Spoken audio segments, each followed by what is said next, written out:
কলিয়াবৰত নিশা ভয়ংকৰ পথ দুৰ্ঘটনা তীব্ৰবেগী বাইকে নিয়ন্ত্ৰণ হেৰুৱাই খুন্দা মাৰে পথৰ কাষতে ৰৈ থকা ট্ৰাকত আন এক পৃথক ঘটনাত অন্য এখন ট্ৰাকে খুন্দা মাৰে এখন স্কুটিক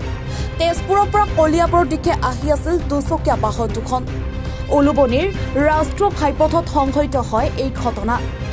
ট্ৰাকৰ পাছফালে খুন্দা মাৰি পথৰ মাজত উফৰি পৰে বাইক আৰোহী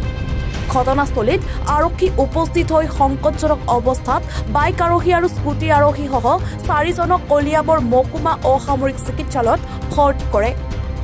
ইয়াৰে এজনক সংকটজনক অৱস্থাত তেজপুৰলৈ প্ৰেৰণ কৰে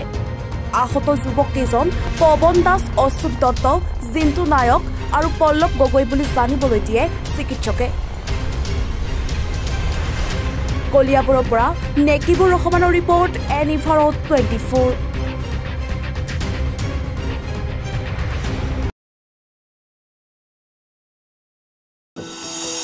এনিভাৰত 24ৰ প্ৰথম প্ৰয়াস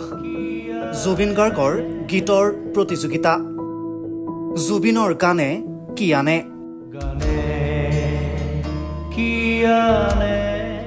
অডিশ্যনৰ বাবে যোগাযোগ কৰক 8638661821 আৰু 8812831556 নম্বৰত এনিভাৰত 24 উদ্যোগত এটা নতুন সংগীতৰ প্ৰতিযোগিতা আয়োজন কৰা হৈছে য'ত মোৰ গানৰ প্ৰতিযোগিতা হ'ব আপোনালোকে তাত প্ৰতিযোগী হিচাপে আহিবলৈ পাৰিব আৰু মোৰ ফালৰ পৰা আন্তৰিক শুভকামনা জনাইছোঁ আৰু অনুষ্ঠানটোৰ নাম হৈছে গানে কি আনে সকলোকে মৰম জনাইছোঁ সকলোৱে আহক ইয়াত অংশগ্ৰহণ কৰক thank you very much love U